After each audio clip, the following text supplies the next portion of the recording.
सबको जय मसीह की, यीशु मसीह के नाम में मैं आप सबका स्वागत करती हूँ। आज खुदा ने मुझे अवसर दिया है कि मैं आपके साथ प्रभु का वचन को साझा करूँ, शेयर करूँ। उसके लिए मैं खुदावन का धन्यवाद करती हूँ। पवित्र आत्मा आज हमारे जीवनों में अद्भुत कार्य करे। हम विश्वास करते हैं खुदा का आत्मा आज हमारे जीवनों को छुएगा और हम बदलेंगे। In the name of Jesus, amen. मेरे साथ आप लोग खोलिए भजन संहिता 121, साम 121। हालेलुया।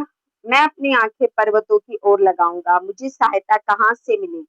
मुझे सहायता यहोवा की ओर से मिलती है, जो आकाश और पृथ्वी का करता है। वह मेरे पाँव को टलने ना देगा, मेरा रक्षक कभी ना उगेगा। सुन, इज़राइल का रक्षक ना उगेगा और ना सोएगा। यहोवा मेरा रक्षक, यहोवा मेरे दाहिनी और मेरी आड़ है। ना तो दिन को धूप से, न रात को चांदनी से मेरी कुछ हानि होगी। यहोवा सारी विपत्ति से मेरी रक्षा करेगा और मेरे प्राण की रक्षा करेगा। यहोवा मेरे आने जाने में मेरी रक्षा से लेकर सदा तक करता रहेगा। आमीन। इस वचन में लिखा है, सुन इज़राइल का रक्षक। उस समय में जब ये लिखा गया था भजन संहिता, तो इज़राइल को स्मरण करके लिखा गया था। लेकिन आज के इज़राइली कौन है? हम लोग, जो प्रभु यीशु मसीह पर विश्वास करते हैं, खुदावन की इच्छा के अनुसार चल रहे हैं। आज के इज़राइल हम हैं। तो यहाँ पर जहां जहां पर भी ये लिखा हुआ है कि तेरा रक्षक, वहां आप लोग ये लिख सकते हैं मेरा रक्षक, या अपना नाम करके लिख सकते हैं। हालेलुया। मेरे प्रियो, आज बहुत से लोग हैं जो कि मसीह भी बहुत सारे ऐसे हैं जो कि उन त्योहारों को, उन ट्रेडिशनल्स को मनाते हैं जो खुदा बिल्कुल अलाउ नहीं करता। आज आप लोग जानते हैं कि कुछ लोग धागों पर भरोसा रख के उन धागों को एक रक्षा के तौर पर बांधते हैं, ताकि इस धागे से हमारी रक्षा हो। लेकिन परमेश्वर का वचन हमें क्या कहता है भजन संहिता 121 में, कि कौन है हमारा रक्षा करने वाला? परमेश्वर है। कौन हमें रक्षा देता है? परमेश्वर है।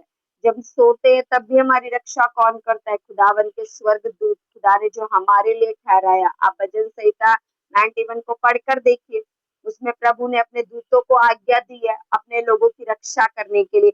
भजन संहिता 121 को आप पढ़ के देखिए, वहां हर जगह पर रक्षा की बात हुई है, सुरक्षा की बात हुई है। तो जब खुदा ही हमें सुरक्षा दे रहा है, तो क्या हम लोग एक धागे पे भरोसा रखकर ये कहकर ये कहे कि ये धागे से हमारी सुरक्षा होगी? बाइबल का वचन कहता है कि शापित है वह मनुष्य जो मनुष्य पे भरोसा रखता है। भाई बहनों का प्रेम एक धागे पर निर्भर नहीं रह सकता। भाई बहनों का प्रेम परमेश्वर के द्वारा निर्भर रह सकता है। नहीं, आप अपने भाइयों के लिए प्रार्थना कर सकते हैं, उनके परिवारों के लिए प्रार्थना कर सकते हैं, लेकिन हम लोग एक धागे पर भरोसा रखकर अपने भाई बहनों को उन धागों से नहीं बांध सकते, क्योंकि परमेश्वर का वचन कहता है कि प्रभु बांधे हुए को छुड़ाने के लिए आया है, ना कि हमें बांधने के लिए।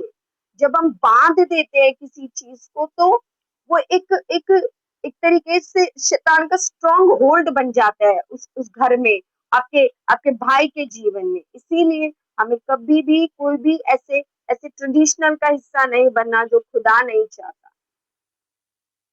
हमें अपनी लाइफ को बिल्कुल पवित्र आत्मा की अगुवाई में चलाना है। उन सब चीजों से दूर रहना है, चाहे हमारे रिलेटिव्स बुराई क्यों ना माने, चाहे हमारा विरोधी क्यों ना हो, लेकिन आप उन चीजों में सहभागी ना हो। आप उन चीजों के लिए प्रार्थनाएं करें। आप अपने परिवार के लिए प्रार्थना करें, अपने भाई के लिए प्रार्थना करें, अपने बहनों के लिए प्रार्थना करें। हमारा परमेश्वर हमारी सुरक्षा करता है। किसी मनुष्य में कहाँ ताकत है कि वो किसी की सुरक्षा कर सकता है? मैं अगर किसी पर भरोसा रखती हूँ, किसी व्यक्ति पर भरोसा रखती हूँ, तो वो भी तो व्यक्ति ही है। वो कौन सा खुदा है जो पूरी लाइफ टाइम सुरक्षा करेगा? लेकिन हमारा प्रभु अनंत जीवन का परमेश्वर है। हमारा खुदावन इंटरनल फादर है। आज भी हमारी सुरक्षा करेगा, कल भी करेगा, आने वाले दिनों में भी करेगा। और केवल हमारी सुरक्षा करने का वायदा नहीं करता खुदा, हमारे परिवार की, हमारे देश की भी सुरक्षा का वायदा देता है खुदावन।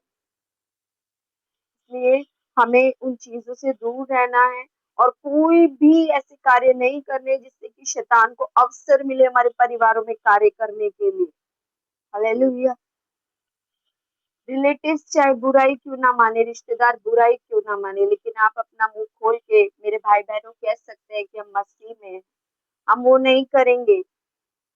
हाँ, हम आप लोगों से प्रेम करते हैं, हमारा प्रेम आपके साथ है, लेकिन हम उस चीज़ों में सहभागी नहीं हो सकते।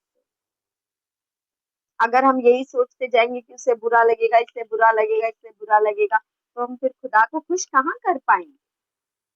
हमारा मसीह जीवन एक सफल जीवन तभी बन सकता है, जब हम अपने परमेश्वर को खुश करें, जब हम अपने प्रभु की इच्छाओं पर चलें, जब हम खुदा की इच्छा के अनुसार वो काम करें जो परमेश्वर को अच्छा लगता है, ना कि इंसानों को। हम सबके लिए दुआ करने का उत्तरदायित्व खुदा ने हमें दिया है, ज़िम्मेदारी दी है। अगर आप अपने घर में अपने घर की बेटी है, आप अपने घर की बहू हैं, आप अपने घर की बहन हैं, अपने घर में मदर है, तो ये आपकी ज़िम्मेदारी है कि आप उन सबके लिए प्रार्थनाएँ करें। आप अपने भाई को ब्लेस कर सकते हैं, लेकिन वो जो चीज़ें आप हैं कि बाँधना है, ये करना है, आप उनमें शामिल ना हो कृपया करके, क्योंकि ये प्रभु को भाता नहीं है। इसीलिए हमारी सुरक्षा प्रभु की ओर से आती है। आप हर दिन रात को प्रार्थना करते समय भजन संहिता 91 भजन संहिता 121 को घोषणा करके सोएं। हर सुबह उठे, बाइबल हाथ में लें और भजन संहिता 121 की डिक्लेरेशन घोषणाएं करें अपने परिवार के ऊपर। हालेलुया। मुझे विश्वास है इस छोटे से संदेश के द्वारा हम सबका जीवन प्रभु ने आज पूरी तरीके से बदल दिया है। आमीन। चलिए हम लोग प्रार्थना करते हैं। हम लोग अपने पड़ोसी मुल्क तिब्बत के लिए, नेपाल के लिए भी प्रार्थना करते हैं, जहाँ पर इस समय पर एक त्रासदी हुई है उस बाढ़ के कारण, उस बहुत सारी चीजों के कारण, जहाँ डैम टूटे हैं, उन जगहों के लिए हम प्रार्थना करते हैं। हालेलुया। आइए।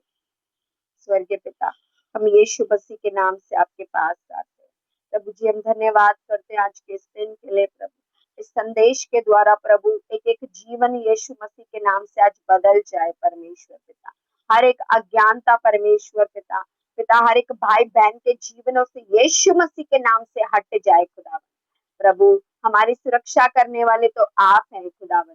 प्रभु, हम ये विश्वास करते हैं पिता कि आप हमारे, आप अपने परिवारों को प्रभु, अपने भाई बहनों को प्रभु, अपने देश को प्रभु, अपने फाइनेंस को, जॉब को, बिजनेस को, सेवकाइयों को प्रभु आपके सामर्थी हाथों में देते हैं पिता। और पिता परमेश्वर, हम सुरक्षा मांगते हैं यीशु मसीह के नाम से पिता। अब आप प्रार्थना करते हैं, जो चीज आपके हाथ में होती है प्रभु, आप उसे सुरक्षा में रखते हैं प्रभु। आप